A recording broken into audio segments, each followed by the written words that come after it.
दोस्तों नमस्कार, स्वागत है आपका ज्ञानी पोस्ट चैनल पर। हर राजनीतिक पार्टी या उस पार्टी से जुड़े नेता के लिए सबकी अपनी अपनी राय हो सकती है, सबकी अपनी पसंद नापसंद भी हो सकती है। हर पार्टी के समर्थक भी हैं और विरोधी भी, लेकिन राजनीति से जुड़े कुछ ऐसे चेहरे भी रहे हैं जिन्होंने सिर्फ देश ही नहीं बल्कि दुनिया भर में अपने दमदार व्यक्तित्व से एक अलग पहचान बनाई। या यूं कहें कि देश के तमाम दिग्गज नेताओं को पीछे छोड़कर पॉपुलैरिटी की रेस में सबसे आगे निकल गए और हमारे देश के वर्तमान प्रधानमंत्री माननीय नरेंद्र मोदी जी भी उन्हीं में से एक हैं। केंद्र की सत्ता में 2 बार भारतीय जनता पार्टी की सरकार बन चुकी है। 2019 के लोकसभा चुनाव में शानदार जीत के पीछे प्रधानमंत्री नरेंद्र मोदी जी की अहम भूमिका रही। पूरी दुनिया जानती है कि भाजपा पीएम मोदी के चेहरे के बल पर ही दोबारा सत्ता में वापसी करने में सफल रही। बात करें मोदी जी की पॉपुलैरिटी की, तो यूं तो उन्होंने जब से राजनीति में कदम रखा तब से लगातार किसी न किसी वजह से जनता के बीच अपनी लोकप्रियता बनाए रखने में कायम रहे हैं। लेकिन साल 2019 में तो कमाल ही हो गया। दरअसल ब्रिटिश हेराल्ड के रीडर पोल 2019 में प्रधानमंत्री मोदी को दुनिया का सबसे ताकतवर नेता चुना गया। इस रेस में तमाम ताकतवर नेता Donald Trump, Vladimir Putin, Xi Jinping आदि पीछे रह गए थे। खैर, ये सिलसिला तब से न जाने कितनी बार दोहराया गया और पीएम मोदी अभी भी दुनिया भर के लोकप्रिय नेताओं की सूची में टॉप पर बरकरार हैं। अगस्त 2022 में शीर्ष नेताओं के बीच कराए गए एक सर्वे में ये खुलासा हुआ कि ग्लोबल रेटिंग में आज भी नरेंद्र मोदी सबसे लोकप्रिय हैं। मॉर्निंग कंसल्ट सर्वे के मुताबिक दुनिया में 75% लोगों की पसंद के साथ नरेंद्र मोदी एक बार फिर वैश्विक रेटिंग में टॉप पर काबिज हैं। यहाँ आपको बताते चलें कि पीएम मोदी 1947 में भारत की आजादी के बाद पैदा होने वाले पहले प्रधानमंत्री हैं और भारतीय राष्ट्रीय कांग्रेस के बाद सबसे लंबे समय तक सेवा करने वाले चौथे प्रधानमंत्री हैं। खैर, ये तो बात हुई अब तक की, लेकिन मोदी जी का जलवा क्या 2024 के इलेक्शन में भी बरकरार रहेगा? क्या वो 2024 में भी प्रधानमंत्री पद के लिए बीजेपी की तरफ से मैदान में उतरेंगे या फिर इस इलेक्शन का मोर्चा संभालने के लिए जनता के बीच उनका कोई नया उत्तराधिकारी आएगा?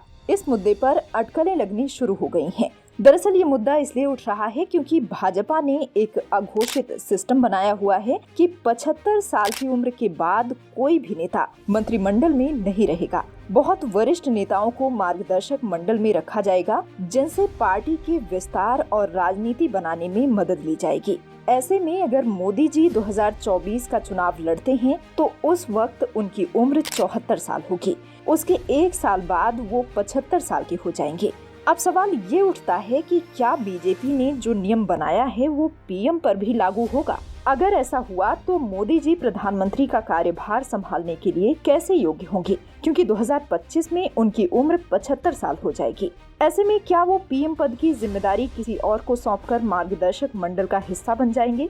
मान लीजिए कि अगर नरेंद्र मोदी राजनीति से संन्यास लेते हैं तो प्रधानमंत्री पद के रूप में नया चेहरा कौन होगा? ऐसे में ज्यादातर आंकड़े ये कह रहे हैं कि मोदी जी के बाद बीजेपी में पीएम पद के उम्मीदवार के रूप में उत्तर प्रदेश के मुख्यमंत्री योगी आदित्यनाथ को दावेदार माना जा रहा है। ऐसा इसलिए क्योंकि जनता के बीच उनकी भी लोकप्रियता कम नहीं है। साथ ही पीएम मोदी की तरह सीएम योगी भी हिंदुत्व और अपनी आइडियोलॉजी के लिए जाने जाते हैं। इसके अलावा एक फैक्टर और है जो योगी आदित्यनाथ को पीएम पद का दावेदार बनाता है, वो है बीजेपी में सीनियर लीडर्स की उम्र। राजनाथ सिंह 2024 में 73 साल के होंगे, जो उनकी पीएम पद की दावेदारी को कमजोर करता है। वहीं सीएम योगी अभी सिर्फ 49 साल के हैं। ऐसे में उम्र को लेकर भी उनके ये इलेक्शन लड़ने के चांसेस ज्यादा हैं। एक वजह ये भी है कि योगी एक ऐसे स्टेट को लीड कर रहे हैं जिसका राष्ट्रीय राजनीति में प्रभाव काफी ज्यादा है। 80 लोकसभा सीट और ज्यादा पॉपुलेशन की वजह से यूपी का योगदान इस चुनाव में भी काफी हद तक रहेगा। कयास ये भी लगाए जा रहे थे कि नरेंद्र मोदी के बाद अमित शाह के नेतृत्व में बीजेपी चुनाव लड़ सकती है, लेकिन इन तमाम सवालों और अटकलों के बीच केंद्रीय गृह मंत्री अमित शाह ने इस राज से पर्दा उठा दिया है। उनके बयान से साफ हो गया है कि 2024 का चुनाव भी बीजेपी पीएम मोदी के नेतृत्व में ही लड़ेगी। अमित शाह ने कहा कि पार्टी में ना तो कोई ऐसा नियम है और ना ही परंपरा कि 75 साल की उम्र पार कर चुके नेताओं को चुनाव लड़ने की अनुमति न दी जाए।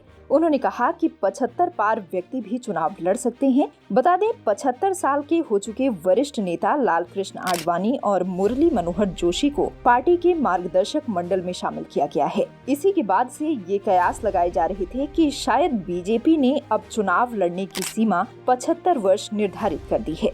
खैर दोस्तों, आपको क्या लगता है, क्या पीएम मोदी 2024 का इलेक्शन लड़ेंगे? और अगर वो संन्यास लेते हैं तो उनके बदले बीजेपी का नया चेहरा कौन होगा? कमेंट सेक्शन में आप अपनी राय जरूर दीजिए। साथ ही चैनल को अगर सब्सक्राइब नहीं किया है तो अभी कर लीजिए, ताकि देश दुनिया से जुड़े हर मुद्दे की जानकारी आप तक पहुंचती रहे। वीडियो पसंद आया हो तो अपने सभी जानने वालों के साथ भी जरूर शेयर करिएगा। धन्यवाद।